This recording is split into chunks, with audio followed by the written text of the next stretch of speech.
So it's only been a couple of weeks, but we've already got a crap ton of people complaining about this new eBay authenticity program.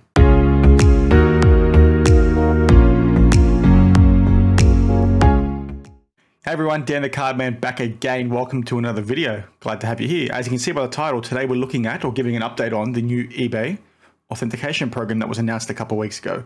So as you saw by that mini intro, there's a few things that have come to light over the last couple of days that I think it's probably worth me flagging to you guys, give my thoughts, and hopefully some of you can share your thoughts down in the comments below. But let's get cracking. So if you're unaware, basically a couple of weeks ago I did a video on this when they first announced. I'll do a pop-up on the screen to that video, but basically eBay introduced this authentication program, and it's something similar to what they have for sneakers. They also do it for, I think, a few other things I don't remember off the top of my head. I think it might be whiskey or something along those lines. Definitely sneakers, other collectible, watches. They do it for luxury watches as well. And basically they announced this thing, and what it meant was that if you're a seller selling a card that was greater than $750 USD, and this was only applicable to United States customers, as in sellers, your card would automatically be flagged and included within the authentication program. And what this means is that you get a $750 sale, your card goes then to CSG, who do an authentication to give added protection to both the buyer and seller, make sure the card is aligned to what was listed, it's authentic, so on and so forth, and then they ship it to the customer. Now, there was a lot of hate on this, and I gave my thoughts on that in the previous video, but basically that's just the gist of what's happening. So now that it's been running for a couple of weeks, and as you can see here, I'm on Cardporn's page, but basically a few things have come to light. There's been a few changes. So firstly, I think the big thing to be aware of as a buyer and seller is that now it's applicable to cards worth $500 or more. So it was previously $750. It's now $500. So it's a bit strange that they've made that call. Maybe they weren't getting as many cards included at $750, and they want to try and get up their population and get up the numbers to try and push through to make sure that they're doing the correct things, get the volume introduced. So they reduced it down to $500. It's still a mandatory service. And the other thing to point out is that a few people have had issues with it. Now, not so much with the cards being fake or anything like that, or any scams happening on the eBay or CSG side of things. It's more around basically how the cards get shipped. So if you're unaware, this is what it looks like. So eBay will put it into this little folder that you can display. It's in a card saver. The card's in there. As you can see, it's in a penny sleeve and then in a card saver. It's unable to move inside this thing. It's pretty cool, the packaging. And then eBay basically put this sticker on the back that basically seals it and basically says if it's removed, it's void, right? And that's their seal. Now, what's happened for a few people, and I think it's pretty interesting, is as you can see here, the card itself has slipped out of the penny sleeve, which is a bit concerning, right? Now, Cardporn, when they talk about this, they talk about how they call it a one touch. It's very clearly not a one touch. It's a card saver, penny sleeve, and then a team bag over the top. Now, this actually happened to quite a few people, so it's pretty concerning, to be honest. I don't think it's a big deal. I think it's just a kink in the chain, right? Like, it's unfortunate, but it's just something that eBay will rectify. And once it's rectified, I think it'll be smooth sailing from then on in. But there's a few points I want to talk about. One, whether you've used the service yet, and if you have you experienced a similar issue? So if you have, please share down in the comments below.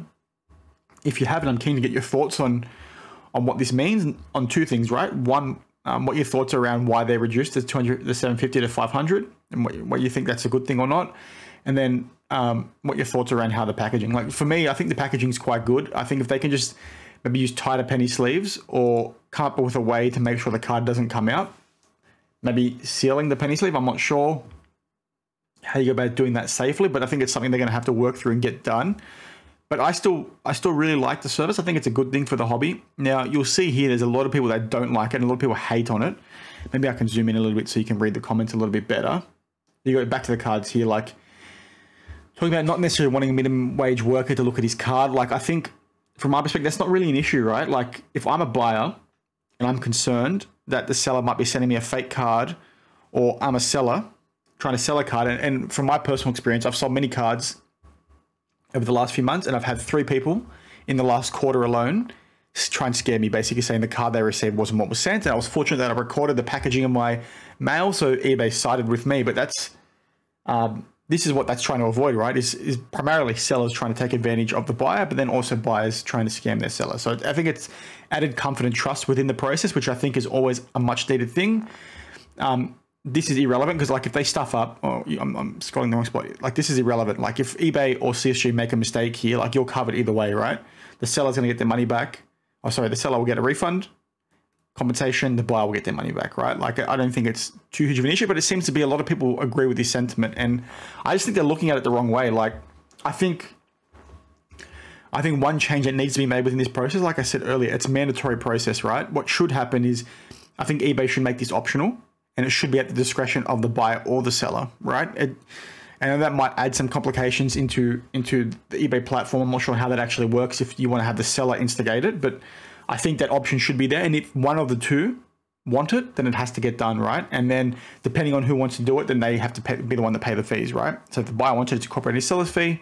Sorry, if the buyer wants it, it's incorporated in their premium when they're buying the card.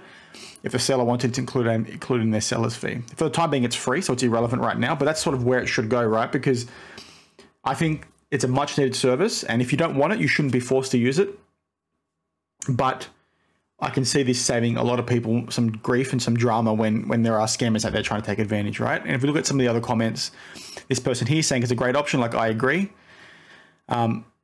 Like, and that's basically what they're saying. Like if you want to buy it and you don't care about it, you shouldn't be forced to use it, but it's a good option because it adds such a really good layer of protection to the buyer and seller that I think is much needed. And as the hobby continues to grow, right, and more money starts coming in, things like this are going to be really, really paramount to making sure that the right thing occurs and people don't get scammed, don't get screwed. And there's a lot of issues on eBay's platform right now with people getting hacked, and it's really easy for some scammers to take advantage of both buyers and sellers. I think something like this is only good, and I think if you're purely hating on it without giving a valid reason why, then I think you probably need to question why you're involved within the hobby, to be honest, because if you've got a genuine reason, being the sense that you don't want people touching the card, right, that's fair enough. That's a good enough reason. But if you can't see any good with this, then I think there's a problem, right? Because it's going to protect buyer and a seller. And unless you've been in that situation like I have, right, and maybe you have as watching, and I know I'm rambling right now, but have you ever been in a situation where you've bought a card and it hasn't been as described, or you've sold a card and the sellers basically try to screw you over, and the buyers try to screw you over, sorry. I keep getting those confused. Baby's born a couple of weeks ago, so I've had a little sleep over the last couple of weeks. But basically, if you're in that situation, you know what it's like, and it's really hard to resolve, and you got to wait weeks sometimes for eBay to resolve the matter. So this just gives so much layer of protection that I think it's silly to not want it to be there. At a minimum, I think it should be optional, just because some people don't want it, and if you don't want it and something happens, it's on you, right? It's your fault. You can't blame eBay for that. But if you do want it and you do want to use it, you will get benefit out of it. Is basically the point I'm trying to make. There's some people here that being really adamant about not wanting to do it because it doesn't want to go through extra hands, so on and so forth. And I guarantee, like, I understand there's some concern around that, around potentially the card getting damaged. But if the way it works, and I imagine for luxury watches and sneakers, and I imagine it'll work the same for this, is they're taking detailed photos along the way, right? So if you've got detailed photos from the seller showing what the card looks like, and then when you receive it, the card looks very different, and it's obviously in a sealed product that you couldn't have tampered with, so you couldn't have damaged it after receiving it, then obviously eBay's going to refund you, right? So don't be too concerned in that regard. That's sort of it. There's a few other key points here, so please have a read. Let me know your thoughts. Where's the post? Let me know your thoughts around it, like whether you've used it yet, whether you've found it, what your thoughts are around the cost, what your thoughts are around the fact that sleeves are moving. I think that's an easy fix for eBay, and I think once it's authenticated, or sorry, once it's corrected, I think will be pretty sweet. That's sort of it. Like I said, let me know your thoughts down in the comments below. That's pretty much it. As always, thank you. Thanks for watching. Please leave a like, subscribe if you want to. Thanks for joining the video. I did enjoy having you here. As always, I will see you in the next one. Cheers.